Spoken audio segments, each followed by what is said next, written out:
I'll wait for someone to get here and double check and make sure that they can hear me.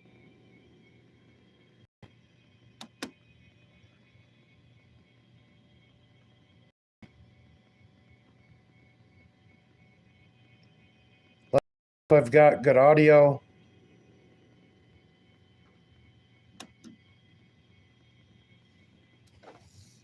Have to write a note, I guess, to let me know if I've got good audio. Oh.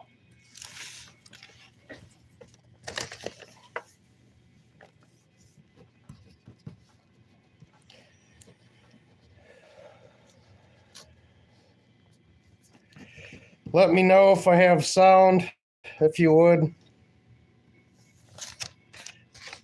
Let me know if I have sound. Do I have sound? Hopefully I do.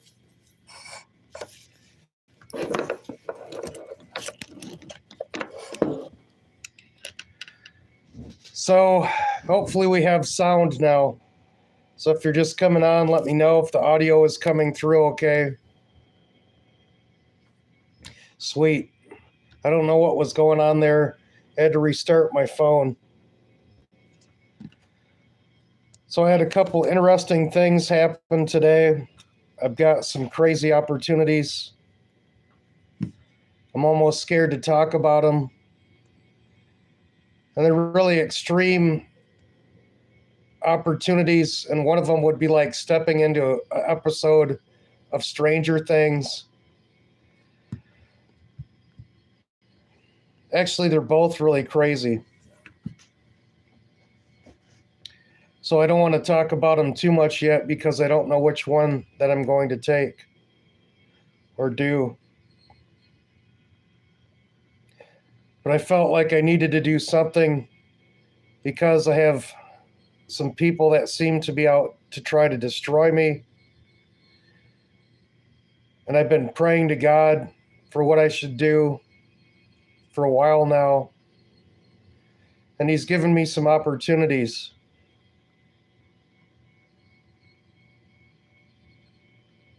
And it'll be opportunities to be away from some people that have treated me in a very vile manner.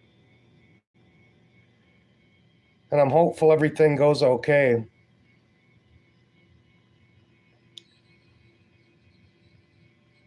And it's going to be pretty wild either way. Each of them has pluses.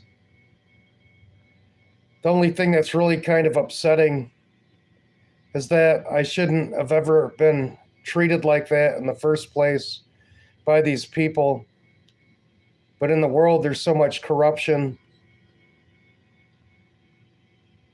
And once that I'm free of that bad situation, then I'll be able to openly talk about all of it. And the people aren't going to be able to do that to anyone else. And in fact, I'm going to protect as many people from being treated like that I possibly can. So the first reading that I'm going to read for us, the teaching of Elder Philotheus and modernity.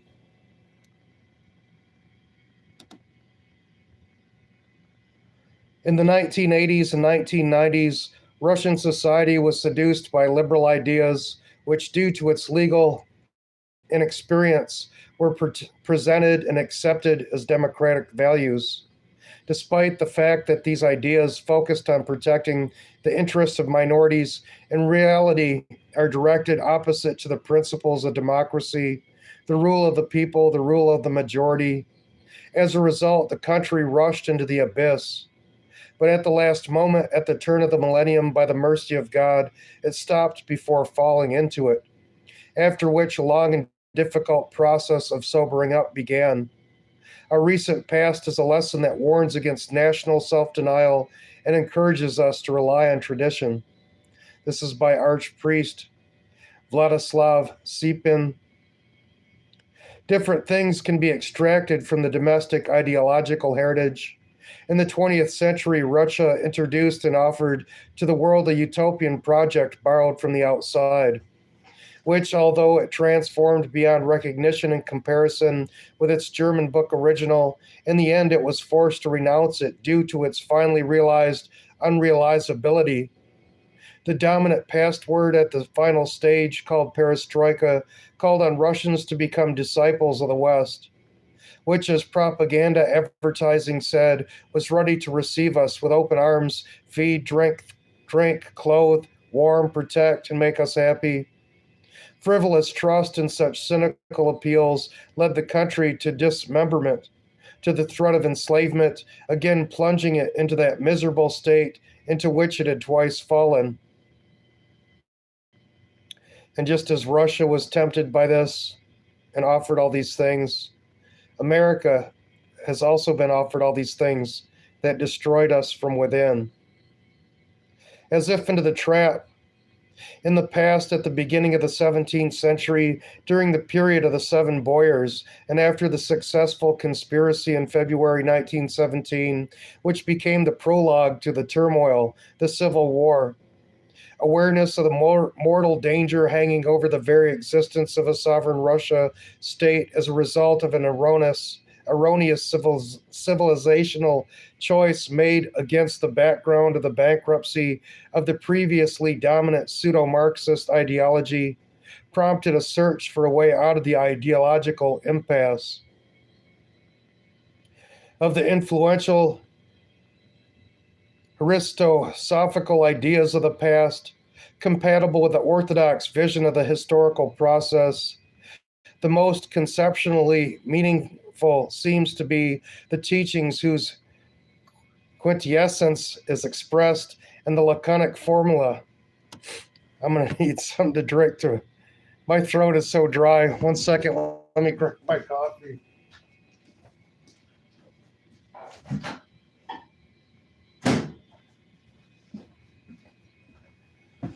I think I've been having a cold try to creep up on me.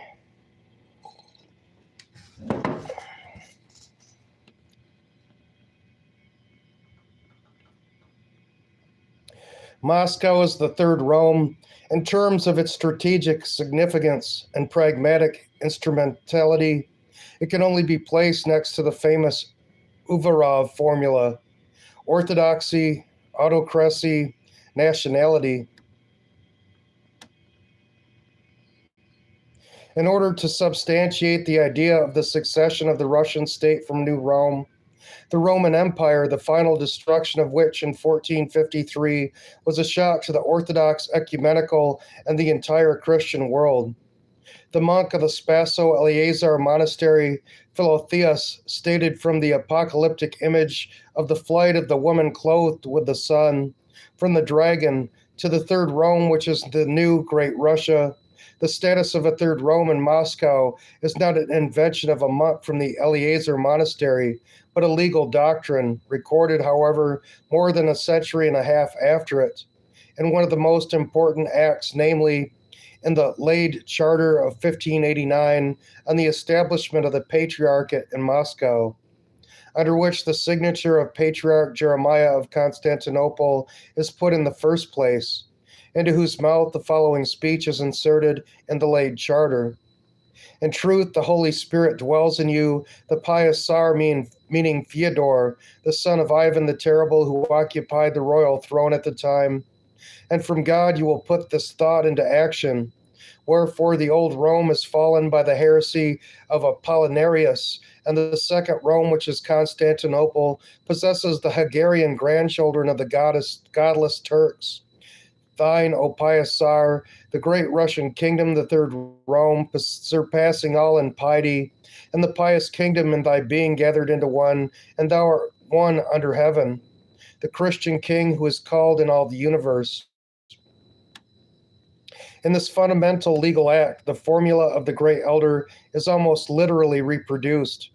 After the collapse of the Russian Empire, when the Patriarchate of Constantinople had to look for new patrons, total amnesia prevailed in the Phanar regarding this grandiose event.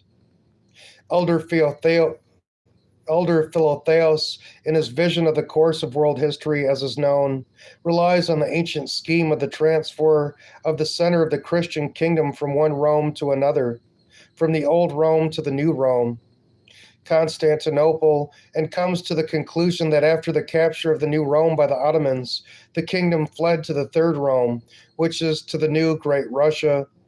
Listen, sovereign, he wrote to the Grand Duke Vasily, thou art the only Christian Tsar in all the heavens. Although, as is known, Grand Duke Vasily III, being the grandnephew of the last emperor of the Romans, Constantine the XI, did not bear the royal title, which was already adopted by his son Ivan, nicknamed the Terrible. But the idea of crowning the Tsar of Moscow, in view of the vacancy that had arisen after the fall of Constantinople, as they say, was then in the air. This saying of Philotheus contained not only a prediction about the upcoming coronation of the son of the addressee of his epistle to the throne, but also a prophetic vision of the greatness and power of the Russian state, which is achieved in times relatively remote from the era of the author of this aphorism. The historiographical teaching of Elder Philotheus about the Third Rome, about the place of Rus in world history, includes the prophetic statement, 2 Romes have fallen, and the third stands, and the fourth will not be, which was interpreted in the past and now is interpreted in 2 different directions, triumphalist, optimistic, and apocalyptic. Despite the fact that the text of the epistles of the great elder does not contain contradictory meanings, although it gives rise to alternative interpretations, which are chosen depending on the worldview of the interpreters, historians, publicists, philosophers. Such one-sidedness in commentaries on the teaching of Elder Philotheus should be avoided. There is no doubt that the doctrine of the Third Rome has an eschatological perspective.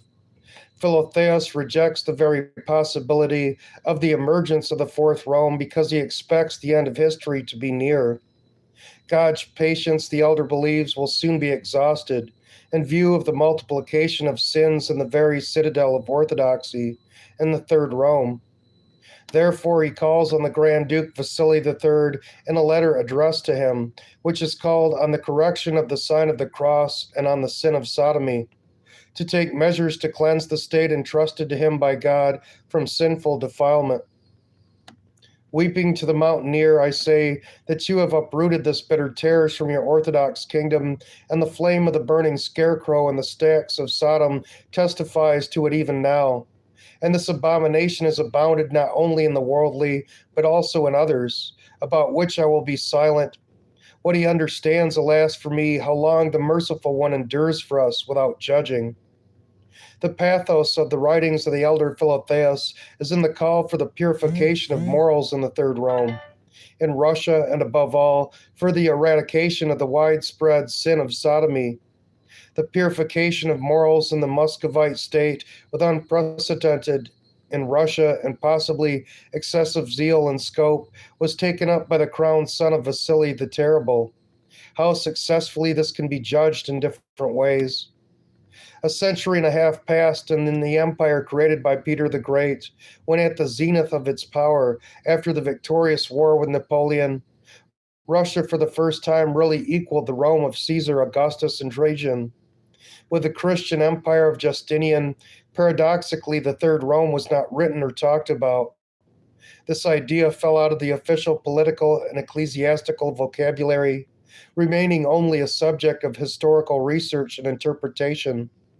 But it was remembered on the threshold of the 20th century, on the eve of the World War, when the Third Rome became one of the slogans of patriotic journalism. Literally, the 3 Romes, even if they are summarized geographically, leaving aside their chronological incompatibility, which is set in the very idea of the transfer of the empire, do not cover the entire space of the inhabited earth. Beyond the 3 Romes taken together, there is, to put it mildly, such a considerable magnitude as China, the celestial empire, which in itself is comparable to any of the 3 Romes. However, in the perspective of the expectation of the apocalypse, which is not for the first time in history accurately felt, but perhaps has never been so urgent before, the end of civilization, symbolically marked by the old Rome, the new Rome, and the third Rome, will probably coincide with the end of world history. At the forefront of the currently developing world conflict, fraught with total cataclysm, is the confrontation between Russia and the overseas states, which still claim to be the world hegemon, and therefore the world gendarme, which, after Russia's retirade from world stage, remain the only superpower for the current term. In the context of the doctrine of the translation of empire, the geopolitical situation that has developed after the collapse of the USSR, at least from Moscow, is perceived as a claim by the United States to the status of the Fourth Rome. The most popular slogan we have today is to repel the aggression of the West, which means the United States and its satellites, and Western and Central Europe against Russia. It must be clarified, however, that this is a question of confronting the post Christian, which in practice means the anti Christian West. Anti Christian, anti traditionalist, modernist tendencies dominate in the modern West. And this is true. We only have to look at social media and see the filth and perversion being pushed. The cartoons are filth and perversion, indoctrination into the alphabet mafia. But Western society is not limited to them. Christian churches still exist there, and not only religious modernists, but also zealots of church tradition belong to them. Therefore, it would be more adequate, more delicate, and politically more advantageous to talk about Russia's opposition to the aggressive apostasy dominating in the West, the essence of which is the renunciation of its Christian history, and on the banners of which slogans in defense of the same sex marriages, transgender surgery, and the legalization of euthanasia are written in the largest letters, while in terms of politics, the program of fighters against tradition is concentrated in the ideology of total globalism, or what is the same thing, globalist totalitarianism. Being critics of the teaching of Elder Theos about the Third Rome, either proceeded from principled dissatisfaction with the very fact of the rise of Moscow and Russia, or make claims to the teaching of Elder Philotheos that are appropriate in relation to a scientific prognosis, which it is not, and on this basis raise the question of where the Third Rome went in the St. Petersburg period of our history, and even more so in the Soviet era, when the Orthodox Church was persecuted and discriminated against. But the doctrine of the Third Rome is a remarkably functioning ideologue that grew on the soil of the Orthodox worldview, similar to the above mentioned Uraval formula. Orthodoxy, autocracy, nationality, and not a futurological forecast. In the world of alternative ideas, at the end of the 18th century, an equally famous slogan was formulated: liberty, equality, and fraternity. To put it mildly, it does not stand up to the criteria of scientific validity. It is extremely far from the real state of society in the states that profess the slogan doctrinally and officially. Nevertheless, it has not been withdrawn from the use today, probably because it has not lost its ability to influence mass consciousness, performing the role of no longer an exciter as what it was at the dawn of its existence, but a mass tranquilizer. But is everything well with the adherence to traditional religious and moral values, which the Third Rome is called upon to guard in modern Russia? A hastily optimistic answer to this question would be a manifestation of frivolity and national pride. In the 1990s, deviations, the legalization of which was presented in our country as the highest achievement of democracy, were unrestrainedly advertised on television.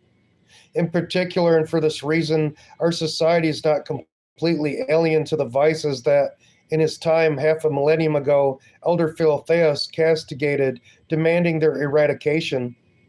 Historically, we have behind us the apostasy of the intelligista, which has become the main engine of the revolution that broke out in February 1917, which, as everyone well knows, was followed by the inevitable October Revolution, which opened an era of persecution of the Orthodox Church and discrimination against the faithful of all religions. The collapse of the Soviet Union brought with it a humiliating servility to so called Western values, not puritanical but liberal. The ethics of consumerism was introduced into the masses with the probable aim of diverting attention from the plundering of state property by a narrow circle of nouveau rich, whose social origin was mainly from the second echelon of the Soviet communist nomenclatura. But now in Russia, there's a visible reversal. In various spheres, there's a process of sobering up in revaluation of values. Seduction by liberal ideology is already a phenomenon from the past. Such a metamorphosis of public consciousness is seen as the main guarantee that, relying on the explicit and tacit support of the majority of humanity, the so called South, and on the sympathy of the defenders of traditional ethics in the West, adherents of both consistently right wing and radical left wing political orientations who do not agree with the loss of sovereignty of their countries, Russia will survive and the forces hostile to it from hell will stop at its doorstep. Only in this case will history continue, for according to the prophetic foresight of the elder Philotheus, there will be no fourth Rome, because if Russia does not hold out, then, as is now seen from Russia itself, any positive meaning in the continuation of history will disappear.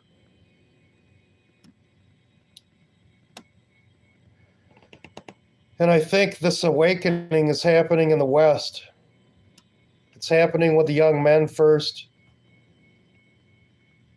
There's so many young men turning to orthodoxy, and I don't know why it's predominantly the young men first, but there's been a mass movement of young men towards orthodoxy.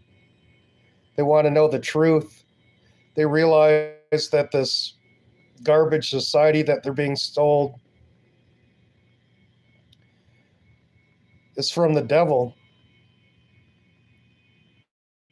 It's so shameful in this country that Nickelodeon openly creates cartoons and content for children,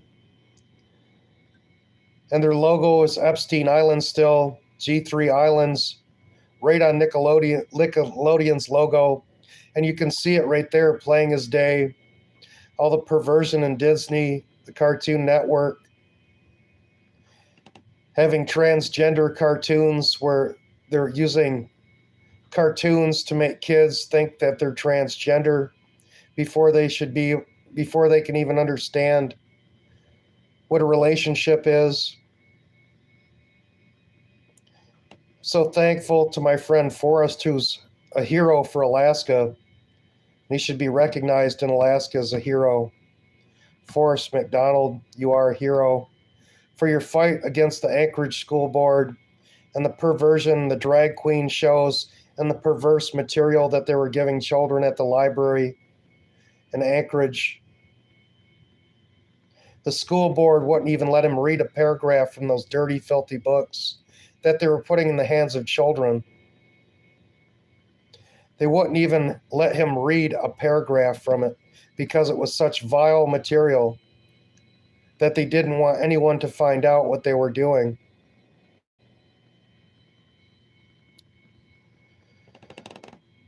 Thanks for Forrest and all his hard work, and Must Read Alaska, Suzanne Downing, and all the other people that helped him fight against the perverts that kept the children safe from them.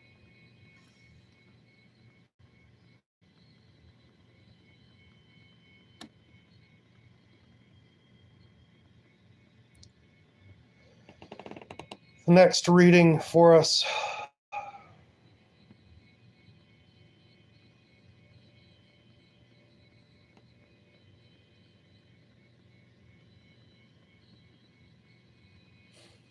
pull it up in just a second here. And if anyone has any requests that they want to know about, yeah, pride is definitely one of the 7 deadly sins.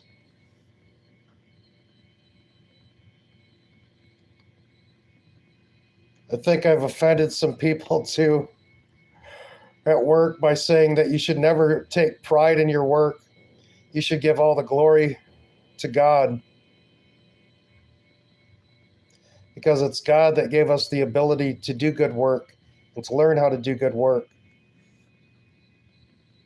By ourselves, we can do nothing.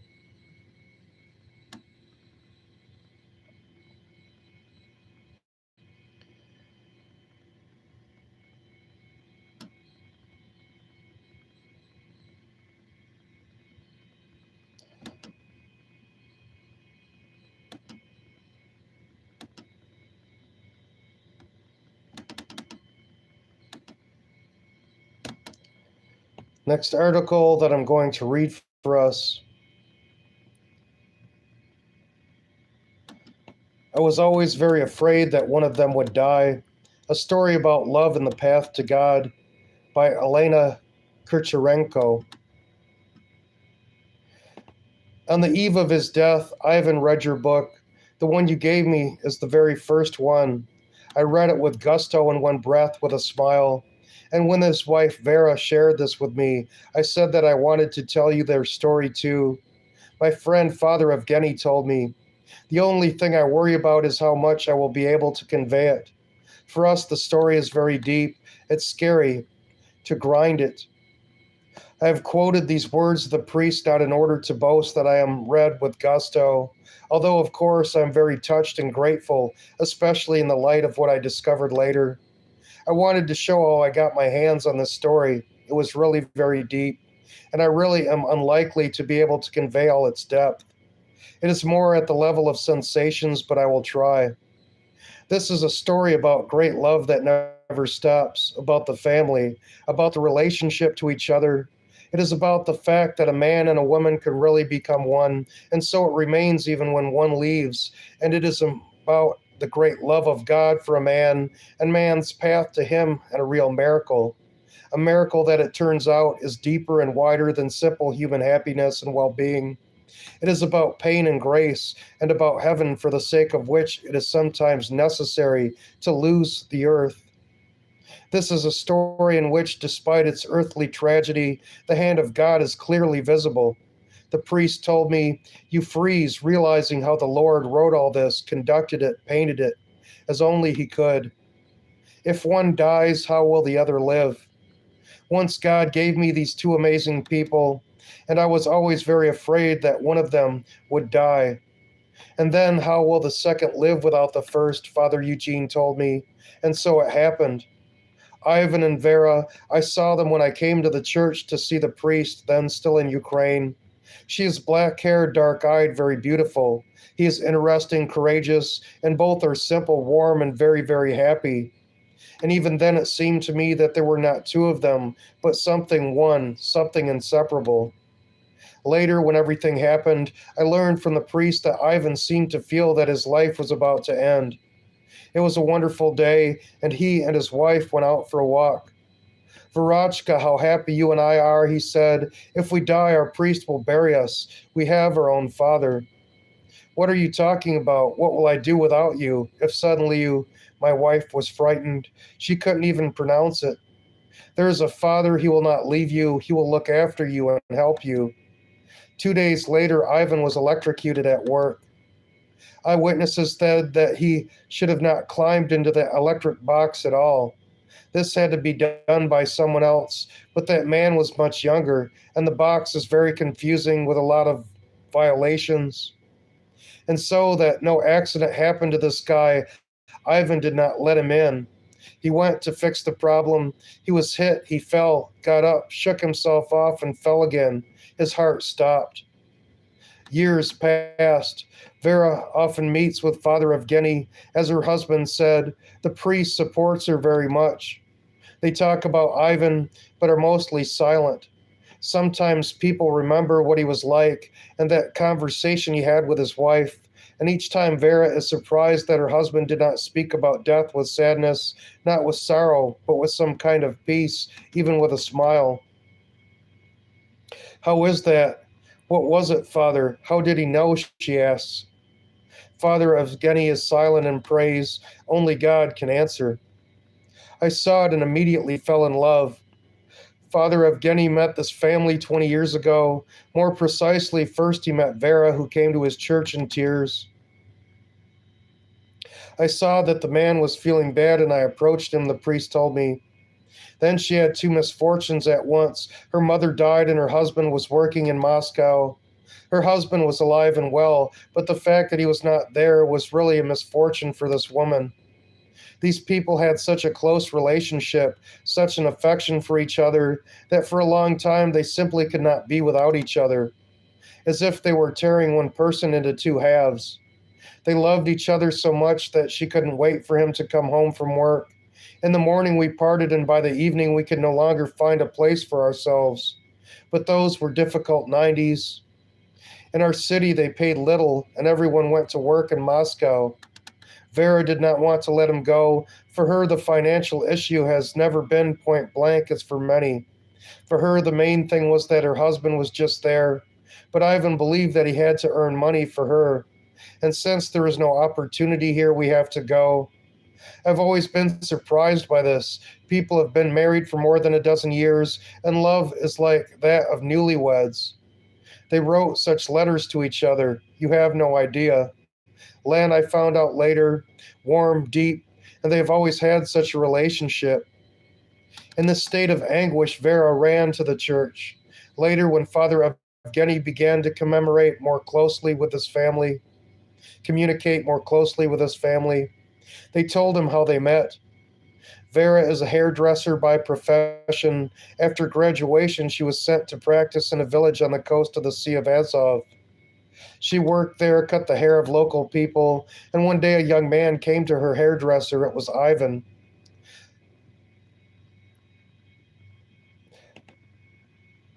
He saw her and immediately fell in love with her, Father Eugene told me. I realized that he had no life without this girl. He was then 23 years old, she was 18. Ivan worked in the port as a ship electrician. He was well paid, therefore he had, for example, fashionable jeans, which were then inaccessible to others. Much more, another time he came to Vera and the hairdresser with a tape recorder and a bunch of cassettes. You must be bored working here, this is for you. But Vera did not like it immediately. At that time, she was closer to urban, intelligent, handsome, brave comrades with manners. Such were the ones who sought it, and Ivan is a villager. But he courted her like that. He was so sincere, courteous. He took her hand and kissed each finger, and after a month and a half, she realized that she also loved him. Ivan's parents liked Vera very much, and all the neighbors said to them, Your bun is so cool, it would be better to sit her in an armchair and admire her. At first, the girl wondered, why is she a bun? And it's just that there are Bulgarian settlements there, and Ivan is Bulgarian by origin. Bulka, in translation from this language, means bride.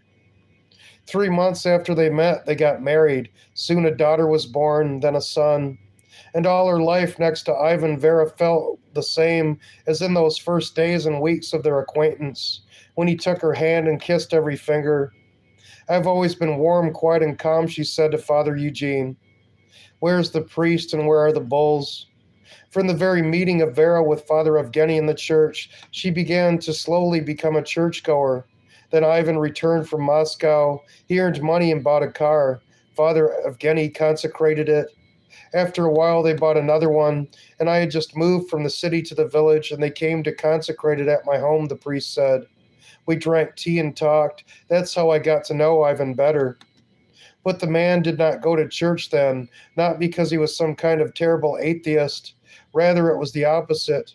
Although he was far from the church, he had reverence, even some kind of trepidation. They are simple and sincere people and everything, said Father Eugene. Ivan smoked, a long time, a lot.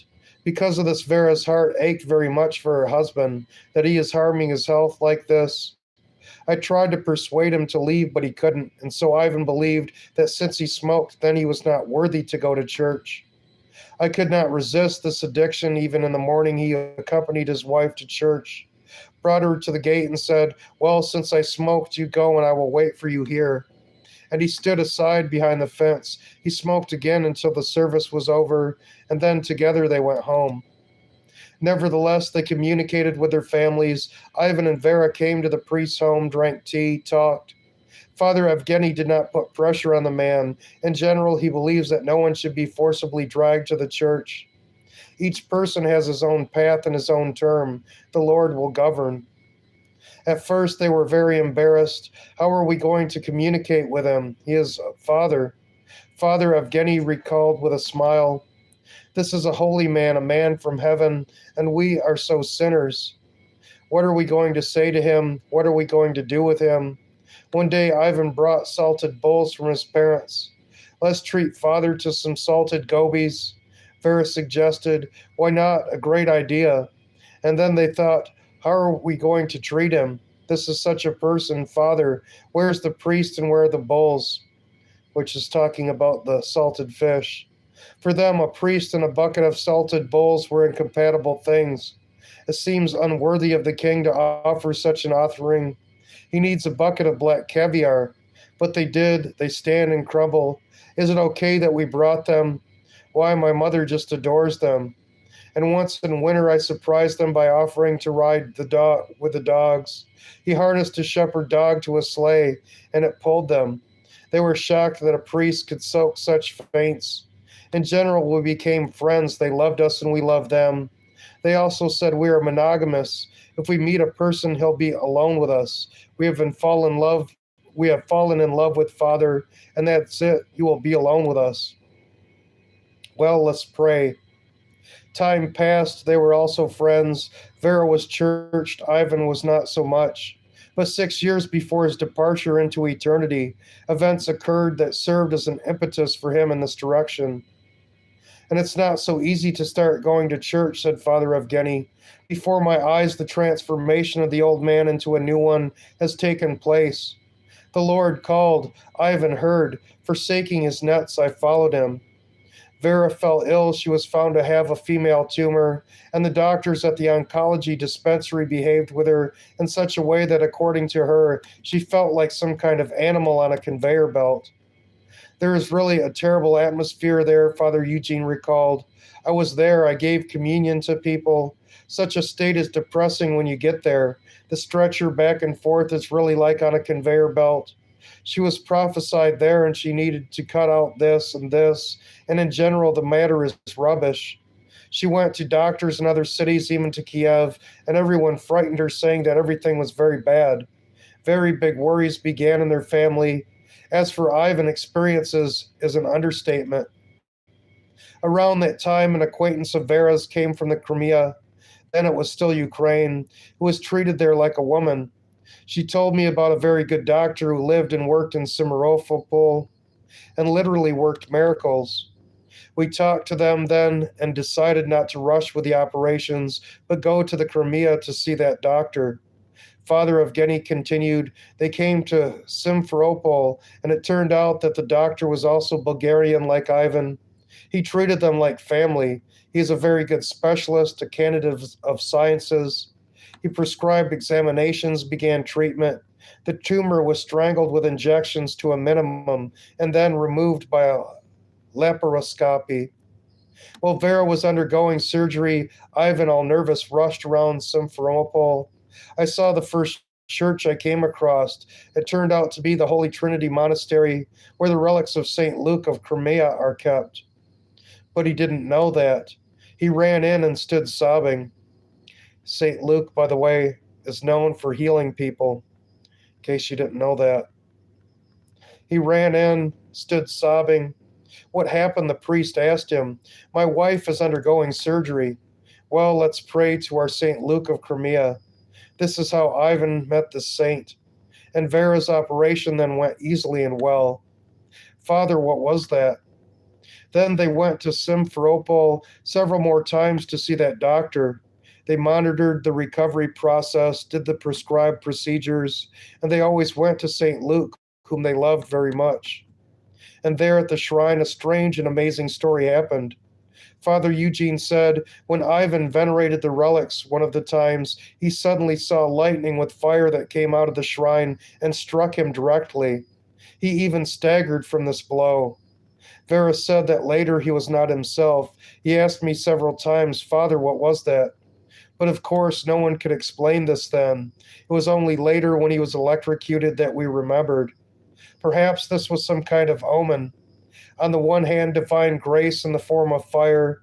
Fire emanates both at the Holy Sepulchre and from the saints. On the other hand, it was like electricity which killed him. But this is so reasoning, only the Lord knows the truth. One thing we know for sure, a few years before the accident, Ivan had such a vision and such a sign. Thanks to that doctor and God's help, Vera was completely cured of her cancer. But all this time, Ivan was so worried about his wife that on a nervous basis, he himself began to have a stomach ulcer. Every day he was getting worse, everything inside hurt, but he hid it, endured it, and it did not give away his pain in any way. He did not want to disturb Vera until one day on New Year's Eve he fell and lost consciousness. In tears, Vera called Father Eugene, and he was just in the church. High flying thought. I had such a thing then, in a burst of special piety. I decided to serve services on New Year's Eve, the priest smiles at himself. And I served until there were COVID quarantines or curfews, as there are now. At first, I reasoned like this. We have lonely grandmothers, grandfathers, lonely people who have no one to be with on New Year's Eve. We will serve in the church, then we will sit together and drink tea. But soon it turned out that loneliness and let's drink tea did not bother anyone much, and service must be served for the sake of service and for the sake of God, and not out of humanistic ideals. And not everything that seems necessary to you for people is perceived as such by them. We have parishioners who have recently gone to church and celebrated the New Year in the old way, at the table without observing the fast. It also upset me. I invited not only the lonely to my wedding feast, but everyone in general. And for example, Ivan and Vera did not get to these services of mine, because for them the New Year is a family holiday. They met him with children, with relatives, not the way I would have liked it then, not in a spiritual way, in short, without spiritual benefit. How is it possible not to understand the importance of the moment, I thought? Because right now someone is in trouble, someone has died. There are fornicators, there are those who are on a binge, and everyone needs our prayers. There is disorder here, and here we pray for them. In general, I had this, a high flying thought, but in fact, knock, knock, who's there? Although these New Year's services brought me a certain consolation, they gave the feeling that this is a celebration at which, however, you do not forget anyone. You pray for both the living and the dead. It turns out that the liturgy is the best holiday, and peace in the soul. Doctors were sure that he would die. A few minutes before such a New Year's service, Vera called Father Evgeny. She said that Ivan was in a very serious condition and that he was taken away unconscious by an ambulance. Because of the ulcers, holes have formed in the stomach. In the hospital, he had a hemorrhagic shock. His body was shaking, throwing on a stretcher. Blood was flying from his mouth in all directions, a lot of blood loss. The doctor said that almost three-quarters of the total volume. On that New Year's Eve, everything was very sad for Ivan. He had a rare fourth negative blood group. She was not in the hospital or in the city. It had to be searched for throughout the region. This was done by the son-in-law and daughter. There was very bad weather, ice, no road. The priest said, we have descents and ascents, and the highway was closed. But they somehow found this blood. However, doctors are also people. They rested on New Year's Eve, and here is such a complex operation. Further, during the operation, Ivan had a heart attack. The doctor noticed that his heart was teleporting somewhere wrong. His stomach was darned somehow quickly because there was no time to delay, otherwise he would have died there on that operating table. And still the doctors were 98% sure that he would die. They said so themselves, and he took it and survived, although everything was against it. Night, New Year, blood type, road, ice, inability to get anything, heart attack. But we prayed very much. I served the service, and such a miracle happened. Although later Ivan could not even have a gastroscopy, they put the hose in, but it does not go further. It rests on something. I'm afraid to climb further. Here you live, eat, and that's fine. Let's not tempt fate, the doctor said. As soon as Ivan was discharged from the intensive care unit, Father Evgeny gave him holy unction. We laughed later he was not allowed to drink, and there was a cooling hot water bottle, so he got used to criminally extracting water from it. The doctors noticed it and stopped it. The story mobilized Ivan spiritually. On the one hand, he was grateful to God for the miracle that happened to him in spite of all circumstances. On the other hand, he understood that a person's life could end at any second, and there will be neither time nor opportunity to change or correct anything. When Ivan left the hospital, he took a very firm hold on himself. I've probably never seen anything like this in anyone else, Father Eugene admitted. The Lord needs to work. Ivan had certain predilections which he resolutely refused. Smoking, something else, the priest said. At this refusal cost him a lot of strain. Often he was literally on the verge of a nervous breakdown, but with God's help, he went through everything. Ivan began to constantly go to the services. If he did not work on this day, he was sure to be in church, even if he has just returned from the night shift. Vera felt very sorry for her husband after that heart attack. She said, "Let's stay home and rest." He would say, "No, we need to go to God." "Well, then at least sit down," Father said, "that you can sit during these prayers." "No, the Lord needs to work. You need to work hard." Father also said this. Ivan became even more zealous than Vera when he accompanied her to the church and stood behind the fence smoking. He and his wife always took communion together. It so happened that their first communion together was not with Father Evgeny, but with another priest, Father Nikolai, a respected old man of prayer. In those places, there were even rumors among the people about his perspicuity. Then Ivan lost his job and could not find it for a very long time, said Father Evgeny. He and Vera went to that priest, confessed, took communion, and asked for his prayers. The next day, Ivan has 5 good offers at once. 3 days later, he was already working. They also wanted to get married at Father Nikolai's. He had a large, beautiful church, and with us, we have a spiritual father, but we want to get married here, they told him. And he gave them a run. "Come on, get out of here. Go get married with your father." But that's not the main thing, Father Eugene said. Outward zeal, constant attendance at services, and even giving up smoking mean little in themselves. Love for God, for neighbors, attention to them, and to oneself means a lot. And Ivan forced himself to such internal changes that became a great consolation for others. And I was only amazed. Of course, I cannot tell you everything in detail. This is the secret of confession. But in a word, the person that has humbled himself in a good way, although he was a very good man before that. I've already talked about the attitude to the wife, to the family, and he was also a great electrician. And in addition to his main job, he served schools, a maternity hospital. He was very much loved there. He did everything conscientiously and was never twisted anyone's arms. And at work, he had a single woman, widows, divorcees, and so on. This is how he always helped them to fix something, to fix such a man's job. And he always said to Vera, "Who else will help them but us?" He was a good man, but the immutability of the state is God's attribute. And we, with all the brightest feelings, can be very sick. Ivan loved Vera and the children very much, but by nature, he was such a hot-tempered, stubborn, hot-tempered, and sometimes even proud Bulgarian. And then after leaving the hospital, he simply stepped over himself in many matters, even at the level of household trifles.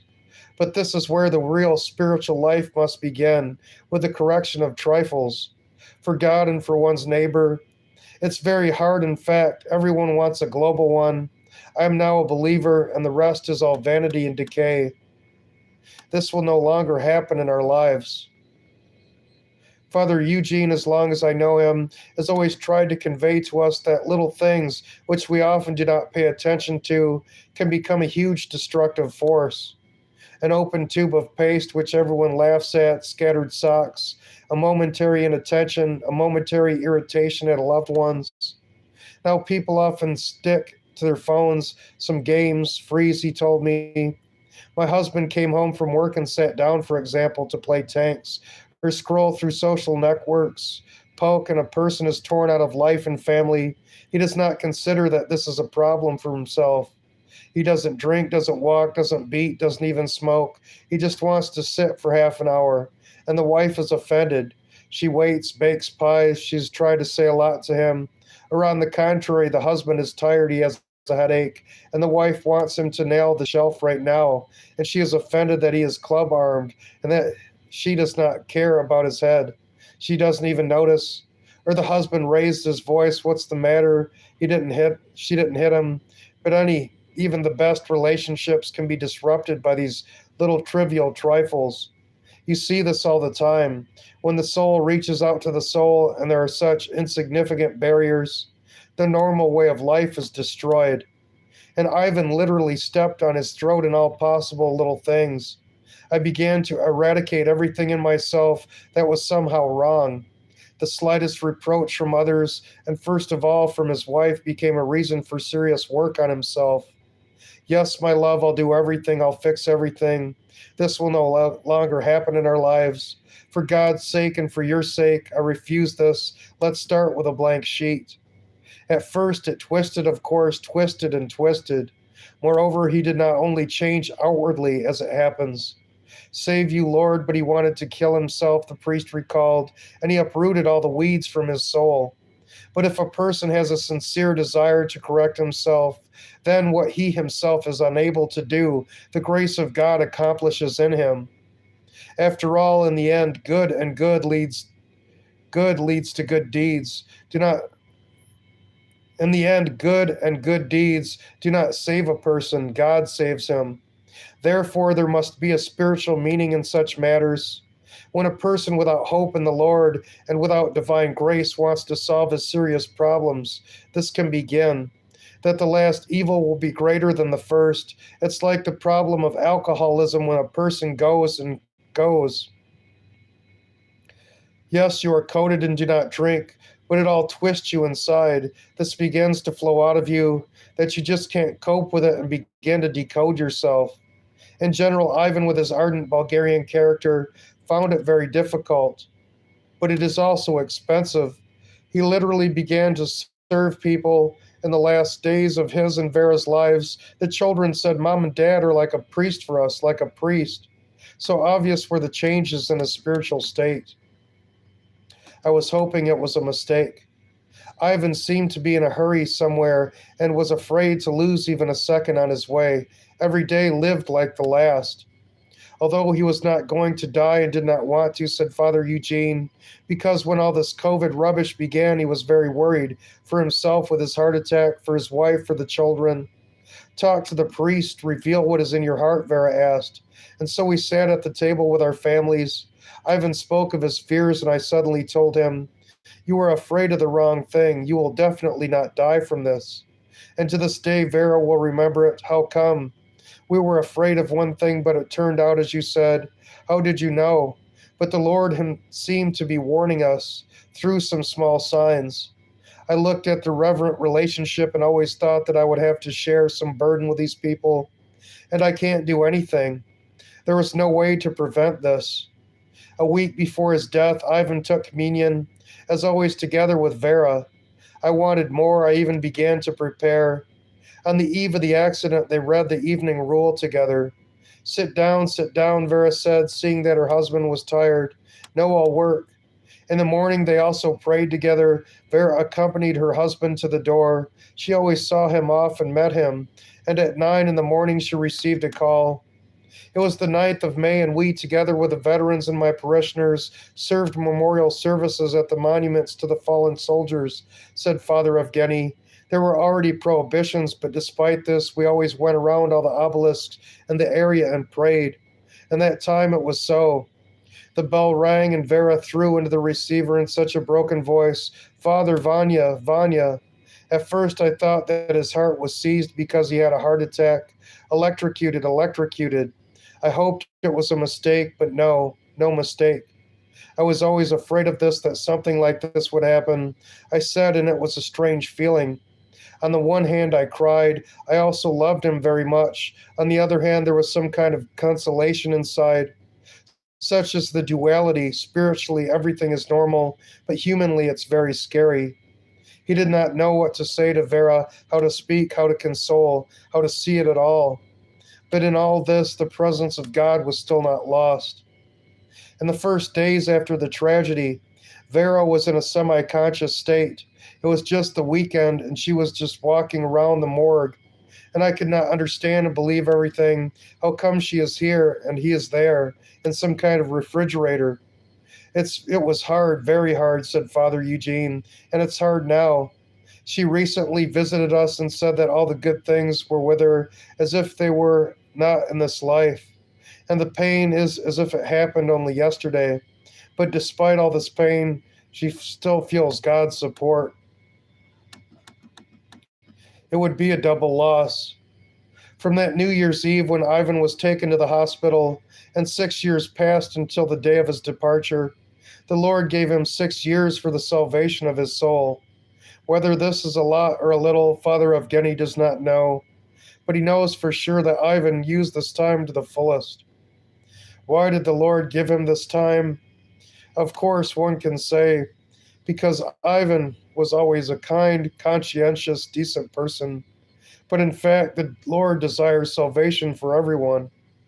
And out of his love, he gives time for this, calls everyone to himself.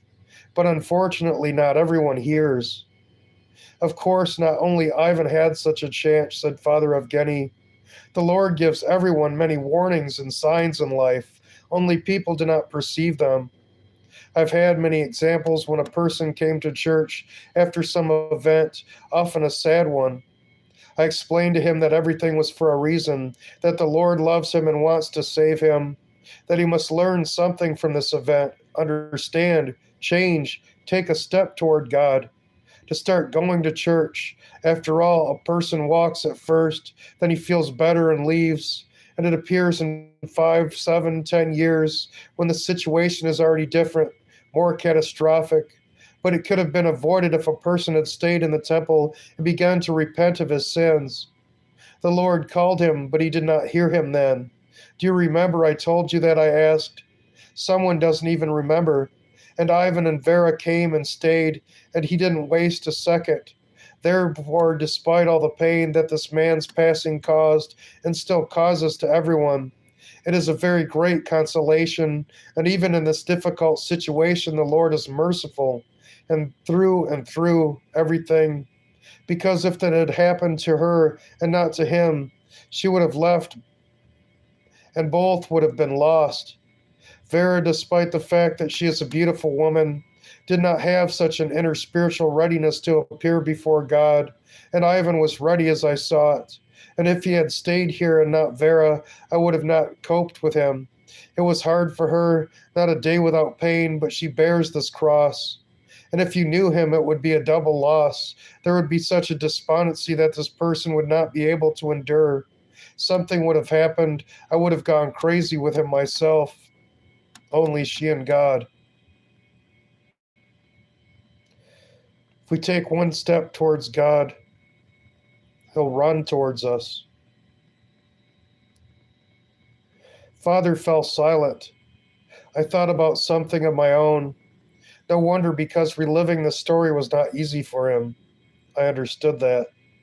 And then he began to remember how Ivan and Vera came to visit him, how they fried kebabs and talked and laughed. I myself know well and love these gatherings at Father Evgeny's. When there are a lot of people and the table is bursting, it is not because the priest is fabulously rich, but because everyone brought something with them. Fish soup is boiled on the fire, or meat is fried, or mushrooms. The priest is a master of making kebab from mushrooms. There's also homemade wine or cherry tincture, and for me personally, non-feminine beer. I don't like wines or tinctures. And the conversation flows both worldly and spiritual at the same time. Good, warm, light, homey. And you know, Father Eugene told me if earlier the joy of communicating with that family was maintained by a set table, then with Ivan's departure, the table went to the 125th plan. There's no joy from it. It is clear that it exists. We sit and communicate, but my soul hurts, and memories do not alleviate this pain, and no condolences console me, and they will never console you. Prayer comforts. You are sitting silent, praying to yourself, and suddenly you get on such a wave that both you and the person are calm. A completely different quality of communication. Staying together in prayer gives mutual inner silence, and verbal consolation does not give anything, especially with an emphasis on peace. Oh, that's enough. So much time has passed, Vera's acquaintances said. How long can you grieve? What's wrong with that? How many wives lose husbands? You're beautiful. You'll get married again. But this only made her feel worse, said the priest, because such marriages are a huge rarity. They almost do not exist. This is a gift of God and human labor. I immediately told Vera, don't tell anyone anything. Don't share anything with anyone. It will only hurt you more. You will open up and no one will understand you. They will only crush you. They will crush you, alas, this also happens. Someone presses with the best intentions, not on purpose, as if consoling, and someone unfortunately on purpose. For what? It's hard to explain. Perhaps they want to remove even a hint of trouble and pain from their prosperous world. As a child, I read fairy tales, and I was always surprised, Father Evgeny recalled. There's an unfortunate character who has trouble on trouble, and next to them are some sisters, stepmothers, and grandmothers who burden him even more and finish him off. With my childish soul, I could not accept it. People can't be like that. Can't you see a person is bad and for some reason they make it even more painful? But it doesn't work that way. Some fictional evil heroes, and when I grew up, I realized that this is often the case. You know, when Goose was bitten by a dog, you don't see it under the feathers, but other geese began to avoid him and do not let him near them.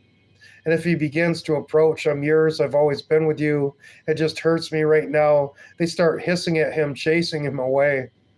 You look, what is it? One goose separately and all in the flock. You examine him, and it turns out that he is wounded, and therefore the goose society does not accept him. Survival of the fittest. And in real life, people often behave like animals. The man was seriously injured. He may not wear a dark headscarf and have a mournful face, but he will be different, not externally, but internally. He will not talk about any topics. He will not swear.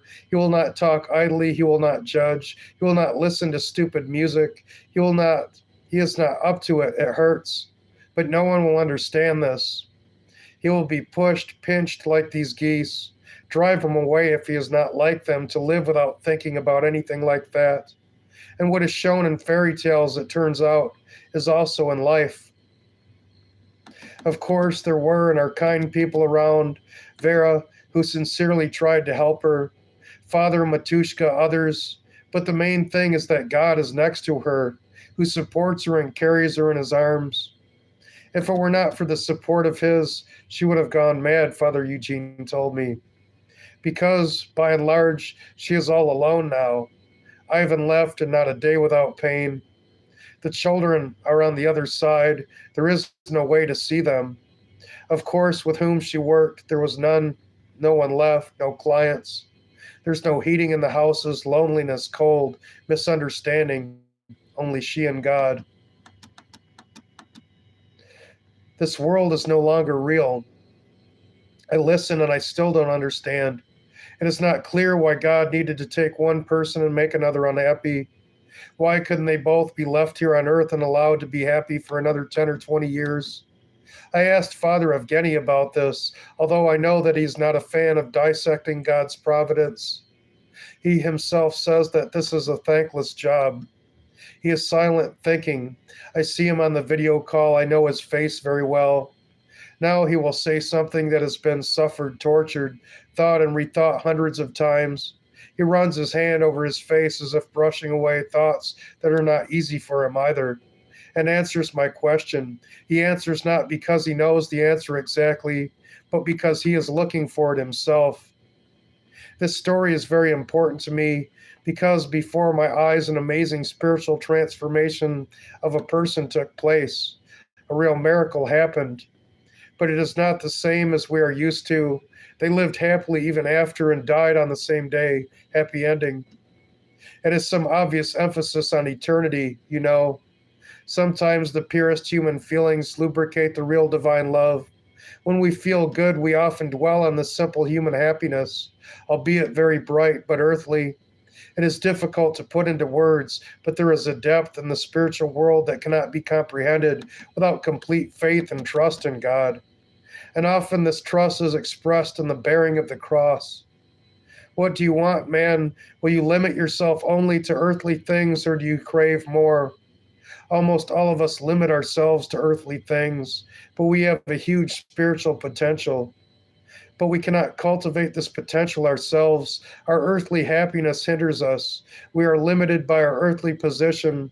It hurts and scares me to understand this.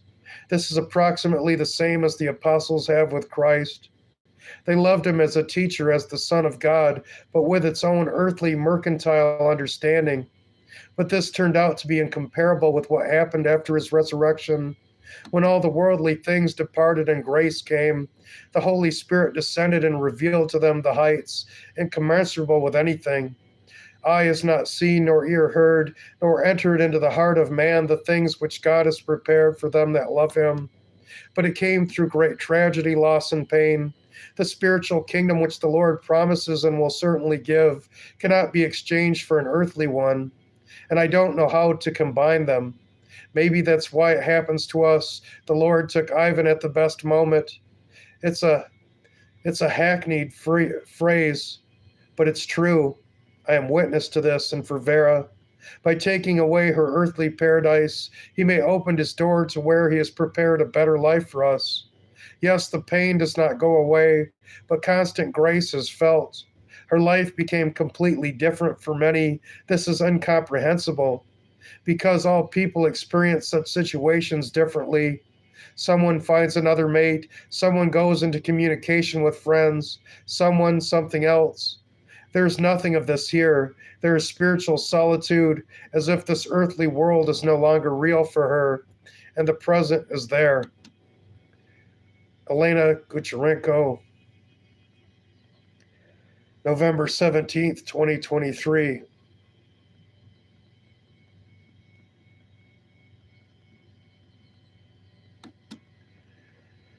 God bless you all, and thanks for joining me.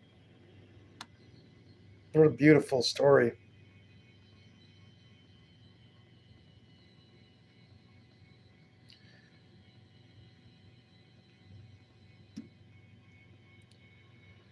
Oh, that was a hard one to read.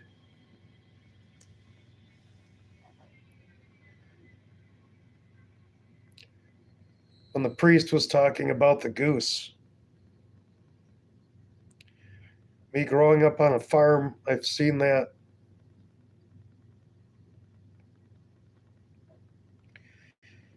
And it makes me think all my friends that committed suicide throughout my life because they were the unwanted goose that no one could love because they were a little bit different.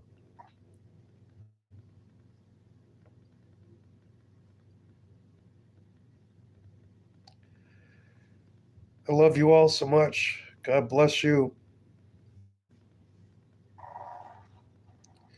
Don't forget, we don't know when our time will come to an end on this earth. Love each other and repent. God bless, and I'll see you on the next one.